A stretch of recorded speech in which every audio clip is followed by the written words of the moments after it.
बड ने कार से उतरकर गाड़ी लॉक की। मैं पहले ही गाड़ी से उतर चुका था। वो मुंह फुलाए हुए मकान में दाखिल हो गया। मैं उसके साथ साथ ही चल पड़ा। दाखिली दरवाजे के बाद एक मुख्तसर सा बरामदा था जिसमें 3 तरफ दरवाजे खुलते थे। बड ने सामने वाला दरवाजा खोला और मैं उसके साथ ही अंदर चला गया।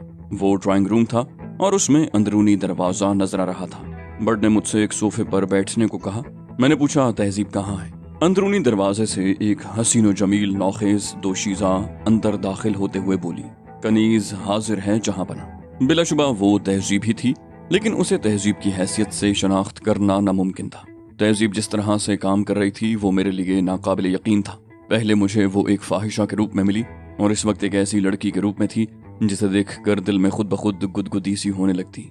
वो अपनी उम्र से 10 साल छोटी नजर आ रही थी, जो जाहिर है मेकअप का कमाल था। वो एक ऐसी कमसिन और मुतनासिब जिस्म की मालिक दोशीज़ा नजर आ रही थी जो देखने वालों को एक निगाह में अपना असीर कर लेती। मैंने बट की तरफ देखा और वो बुरा सा मुंह बनाकर बोला, जानता हूँ अब मुझसे दफा हो जाने के लिए कहा जाएगा। जाता हूँ, चला जाता हूँ। वो ड्राइंग रूम के दरवाजे से गुजर कर बाहर चला गया। मैं हंसने लगा और तहजीब मेरे करीब आ गई। मैंने कहा, इस सुअर को क्यों बुला लिया था? तहजीब बोली, मैंने नहीं बुलाया था, बल्कि ये सुअर खुद ही हमारे पास पहुंच गया। लेकिन अब मुझे एहसास हो रहा है कि हमने इसे अपने साथ न लाकर गलती की थी। बड़े गजब की सलाहियतों का मालिक है ये शख्स। काम करने पर आता है तो ऐसे ऐसे कारनामे सर अंजाम दे डालता है जिन पर मुश्किल से ही यकीन आए। किसी से पीछे नहीं रहता, ये खुद ही हमें तलाश करता हुआ मेरे पास पहुंच गया। बहुत नाराज था, कहता था कि हमने उसे नजरअंदाज करके अच्छा नहीं किया और वो अपनी जिंदगी में आखिरी बार इस मुहिम में हमारे साथ शरीक है। इसके बाद हमारी और इसकी राहें जुदा हो जाएंगी। मैंने कहा, हाँ तहजीब, उसके खुलूस पर किसी किस्म का शुबा नहीं किया जा सकता।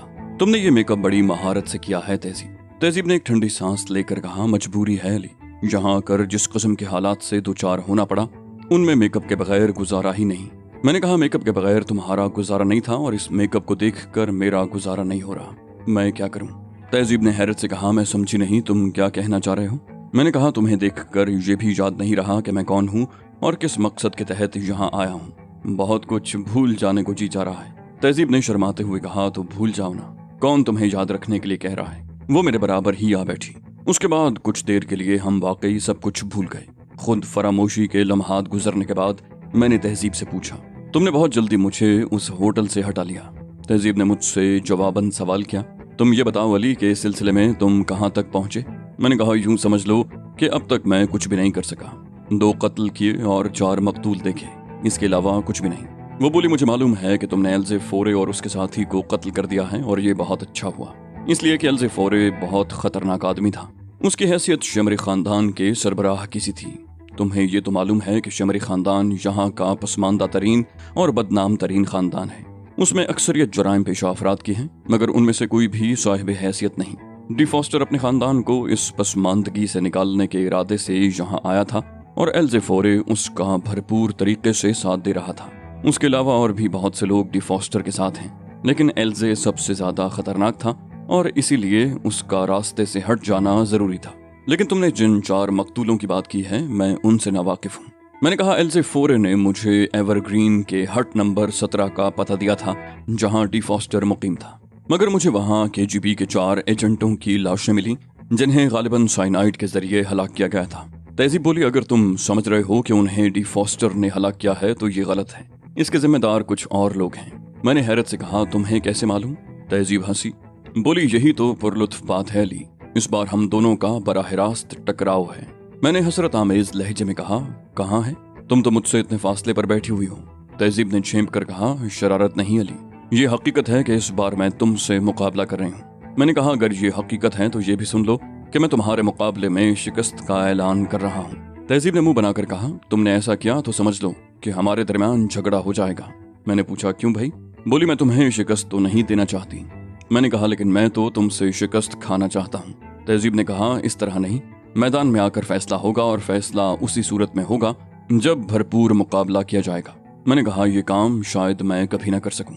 तुम इन बातों को छोड़ो और ये बताओ कि डी फॉस्टर के बारे में तुम ये कैसे कह सकती हो कि वो उन लोगों की हलाकत का जिम्मेदार नहीं है?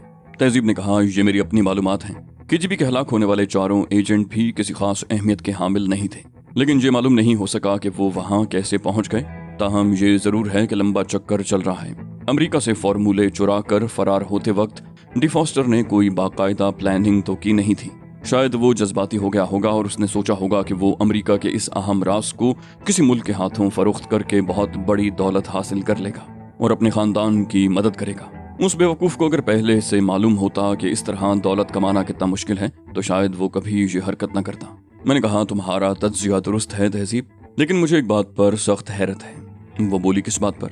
मैंने कहा, ये बात एल्जे फोरे के इल्म में कैसे आ गई कि हम लोग ओशील मिकाइल के लिए काम कर रहे हैं? तहजीब ने कहा, वाकई ये बात बड़ी ताज्जुबखेज है और एल्जे फोरे की मौत के बाद तो शायद इस सवाल का जवाब कभी न मिलता, लेकिन मैं तुम्हें इस सवाल का जवाब फराहम कर सकती हूँ। ये कहकर वो उठ खड़ी हुई। मैंने उसे टोका, तुम कहाँ चली?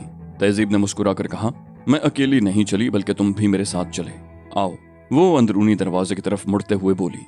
वो मुझे मकान के अकबी हिस्से में ले गई जहां ऊपर जाने के लिए सीढ़ियां बनी हुई थीं।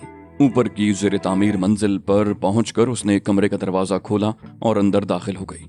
मैं हैरान था कि तहजीब आखिर मुझे क्या दिखाना चाहती है। जिस कमरे में वो मुझे ले गई थी उसकी दीवारें प्लस्तर और रंगो रोगन से महरूम थीं।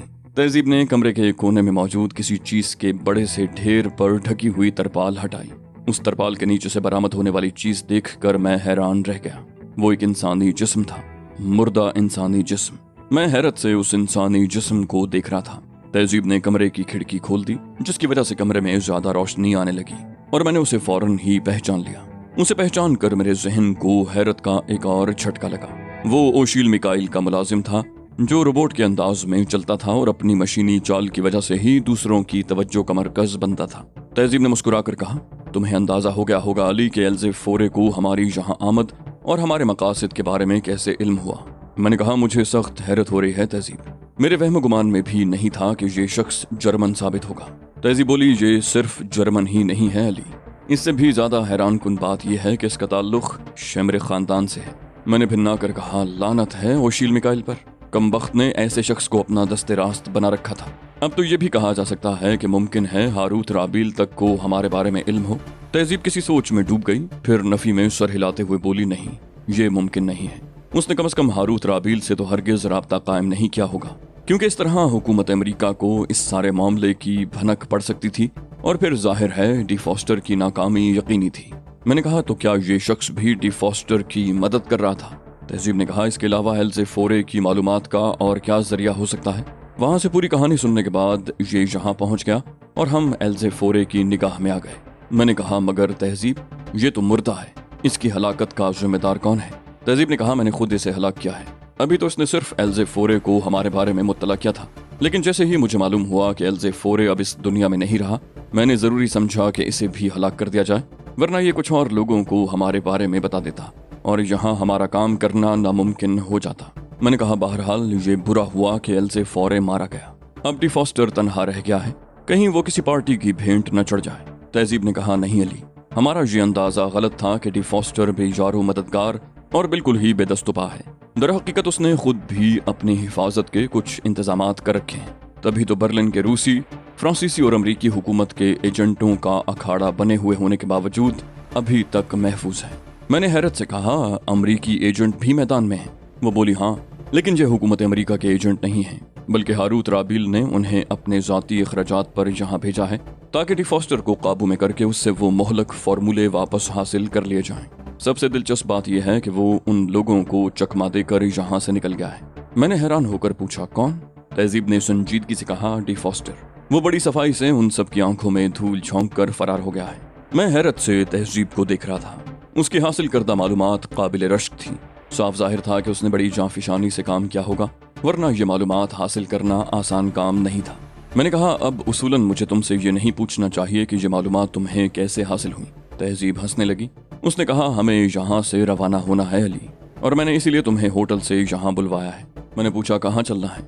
बोली, ये भी बता दूंगी, पहले तुम कुछ देर आराम कर लो, उसके बाद तुम्हारे चेहरे पर भी तब्दीलियां की जाएंगी। मैंने कहा, बहुत खूब।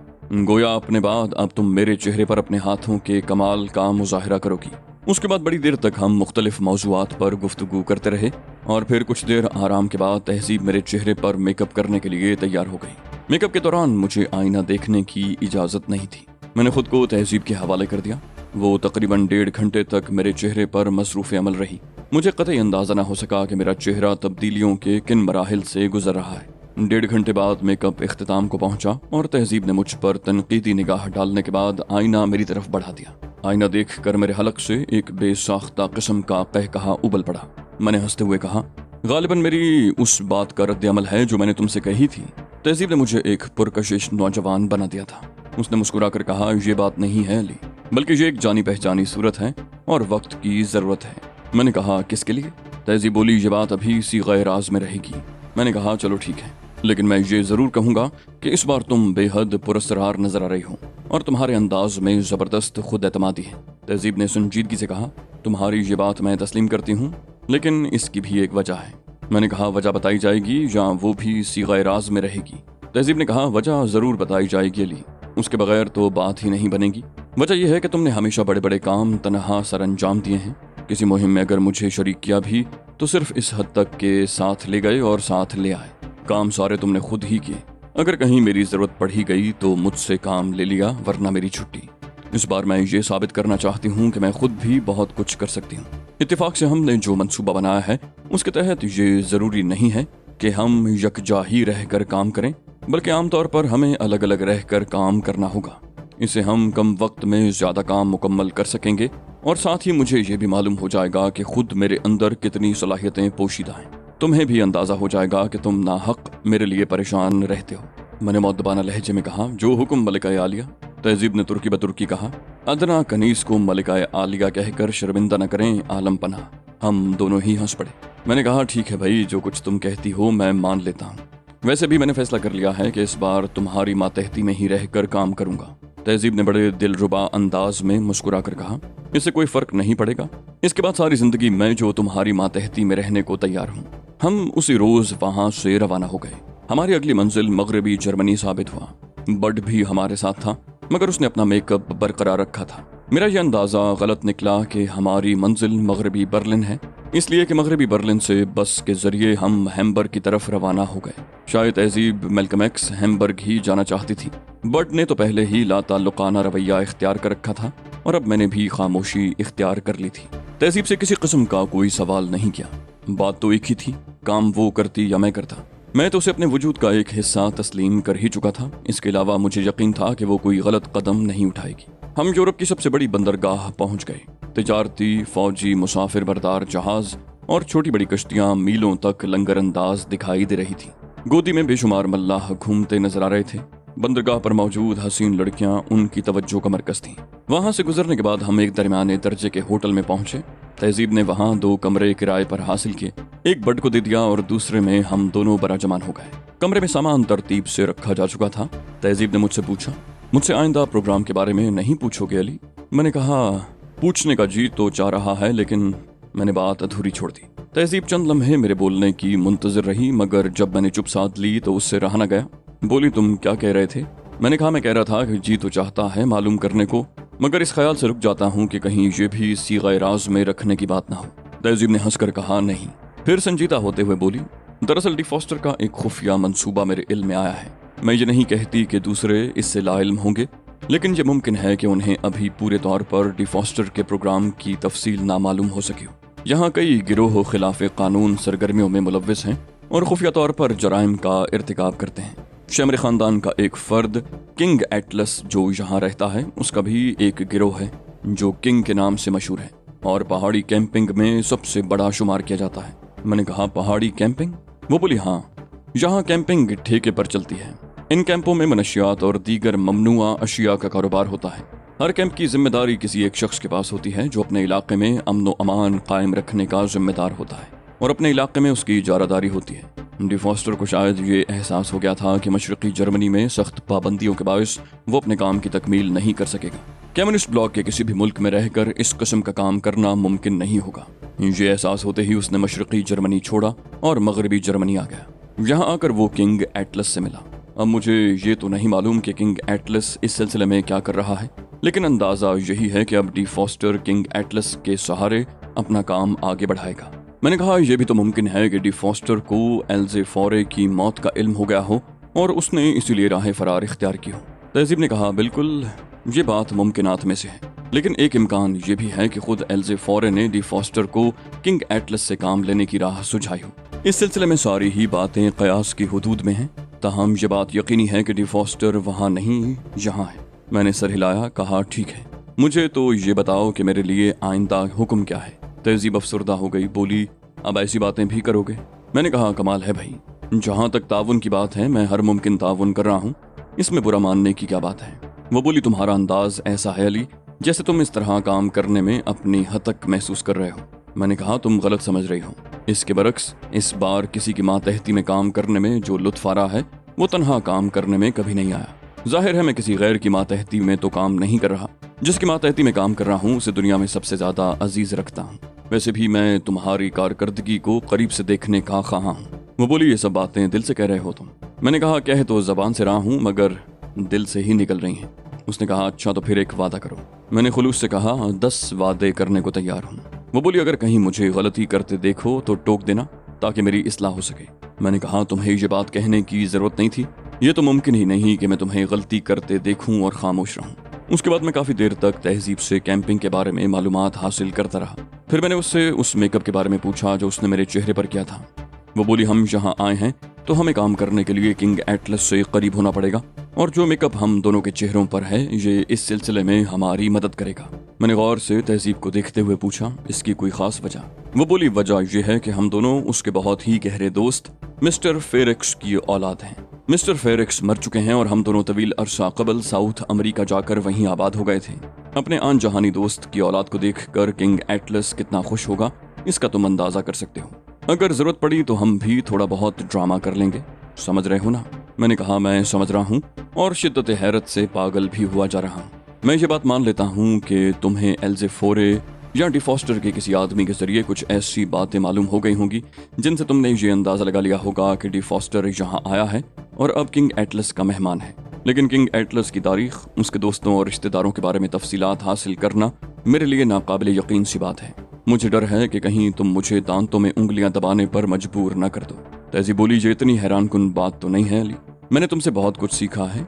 वैसे भी कोई घरेलू लड़की तो नहीं हूँ, तवील अरसे तक ग्रीन पोल में काम कर चुकी हूँ। मैंने मुस्कुरा कर कहा तो मैंने तुम्हारी इस हकीकत से कब इनकार किया?